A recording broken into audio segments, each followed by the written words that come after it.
I am going to tell about general characters of kingdom fungi. They are achlorophyllous, अर्थात इनमें chlorophyll पढ़े नहीं पाया जाता है। नॉन वास्कुलर अर्थात जो संवहन ऊतक होते हैं वो भी इनमें विकसित नहीं होते हैं।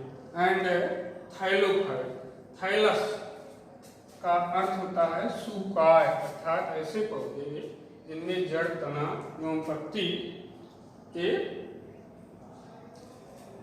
क्लियर नहीं होती, जड़, तना और पत्ती स्पष्ट नहीं होती, अर्थात रूट, स्टेम एंड लीव्स, जड़, तना और पत्ती, दे आर एब्सेंट, ये सब इनमें अनुपस्थित होते हैं, अर्थात क्लियर नहीं होते। और इनके जो अदर स्वभाव है जैसे पैरासिटिक के परजीवी होते हैं एंड सैप्रोफाइटिक मृतोपजीवी होते हैं, सड़े गए पदार्थों से या मृत जीव जंतुओं से अपना भोजन प्राप्त करते हैं। विज्ञान की वह शाखा जिसके अंतर्गत हम कवकों का अध्ययन करते हैं उन्हें कवक विज्ञान या इसमें माइकोलॉजी के नाम से जाना जाता है। पी एंटोनियो मिचेली ने फादर ऑफ माइकोलॉजी, कवक विज्ञान का पिता के नाम से जाना जाता है। इन्होंने सन 1729 में जो अपनी पुस्तक लिखी थी नोवा प्लांटेरम जेनरा नामक पुस्तक इन्होंने सबसे पहले लिखी थी, इसलिए इनको फादर ऑफ माइकोलॉजी के नाम से जाना जाता है। E.J. बटलर, जिन्हें फादर ऑफ इंडियन माइकोलॉजी, भारतीय कवक विज्ञान का पिता E.J. बटलर को जाना जाता है। एंड और पादप रोग विज्ञान के जनक एंड प्लांट पैथोलॉजी, तो पादप रोग विज्ञान और भारतीय कवक विज्ञान का जनक जो है ये E.J. बटलर को ही इसका श्रेय है। फंजाई, इन्होंने जो पुस्तक लिखी थी बटलर ने, fungi and diseases in plants, इस नाम की इन्होंने पुस्तक लिखी थी। अदर जो कैरेक्टर्स हैं, general characters about kingdom fungi, they are multicellular, ये बहुकोषी, ज्यादातर जो होते हैं बहुकोषी होते हैं, लेकिन कुछ एक कोषी भी होते हैं, जैसे उदाहरण के लिए यूनिसेलुलर। इनके जो शरीर है, बॉडी, वो पतले पतले तंतु और धागेनुमा संरचनाओं से बनी होती है, उन्हें कवक तंत्र या हाइफी के नाम से जाना जाता है। और इनमें जो वृद्धि होती है वह पूरे शरीर में समान रूप से नहीं होती है, केवल शीर्ष पर, उनके टिप्स पर ही इनमें वृद्धि पाई जाती है। और नेक्स्ट है क्लोरोफिल में एब्सेंट होता है, पैराइन जो है ये अनुपस्थित होता है, और ये नेचर में पैरासिटिक परजीवी होते हैं और मृतोपजीवी ने सैप्रोफाइटिक के नाम से जाना जाता है। इस प्रकार इनमें विशेषता पाई जाती है। भोजन रिजर्व फूड जो इनमें संचित आता है मोस्टली ग्लाइकोजन और आयस तेल के रूप में, ये रिजर्व फूड इनमें पाया जाता है। रिप्रोडक्शन इनमें 3 विधियों से वेजिटेटिव, काइट, एसेक्सुअल, अलैंगिक और सेक्सुअल लैंगिक जनन, 3 प्रकार से रिप्रोडक्शन इनमें पाया जाता है। इनमें भ्रूण नहीं बनता निषेचन के बाद, अर्थात एम्ब्रियो एब्सेंट होता है। तो कुछ कवकों के उदाहरण एग्जाम्पल है rhizopus, yeast and penicillium. That's all.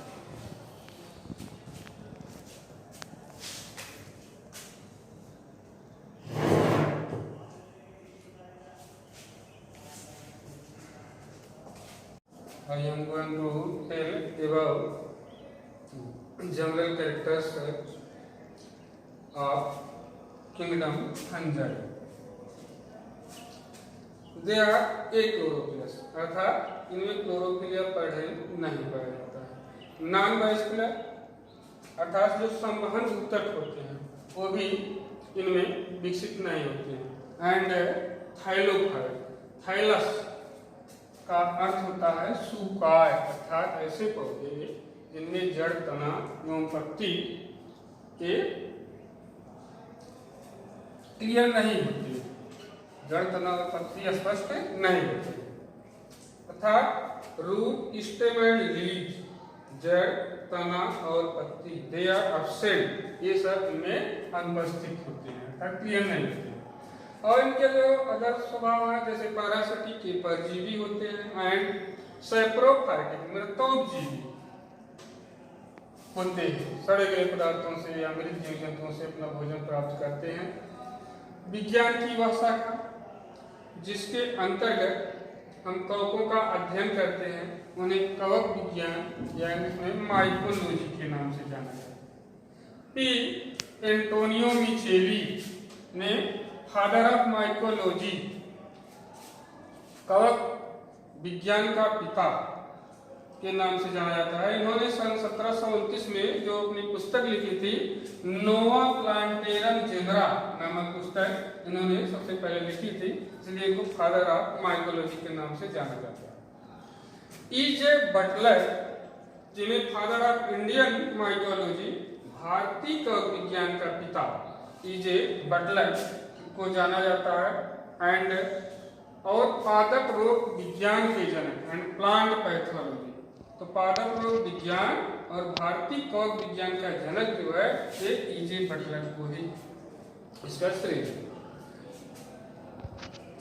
Fungi, इन्होंने जो पुस्तक लिखी थी बटलर ने, fungi and diseases in plants, इस नाम की इन्होंने पुस्तक लिखी थी।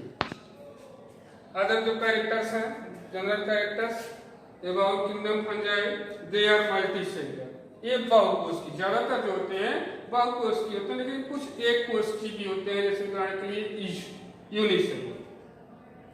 इनके जो शरीर है बॉडी वो पतले पतले तंतु और धागेनुमा संरचनाओं से बनी होती है, उन्हें कवक तंत्र या हाइफी के नाम से जाना जाता है। और इनमें जो वृद्धि होती है वह पूरे शरीर में समान रूप से नहीं होती है, केवल शीर्ष पर, उनके टिप्स पर ही इनमें वृद्धि पाई जाती है। और नेक्स्ट है क्लोरोफिल में एब्सेंट होता है, पाइडहीन जो है ये अनुपस्थित होता है और ये नेचर में पैरासिटिक परजीवी होते हैं और मृतोपजीवी ने सैप्रोफाइटिक के नाम से जाना जाता है। इस प्रकार इनमें विशेषता पाई जाती है। भोजन रिजर्व फूड जो इनमें संचित आता है मोस्टली ग्लाइकोजन और आयस तेल के रूप में ये रिजर्व फूड इनमें पाया जाता है। रिप्रोडक्शन इनमें 3 विधियों से वेजिटेटिव, टाइप एसेक्सुअल अलैंगिक और सेक्सुअल लैंगिक जनन, 3 प्रकार से रिप्रोडक्शन इनमें पाया जाता है। इनमें भ्रूण नहीं बनता निषेचन के बाद, अर्थात एम्ब्रियो एब्सेंट होता है। कुछ कवकों के उदाहरण एग्जाम्पल है राइजोपस, ईस्ट एंड पेनिसिलियम।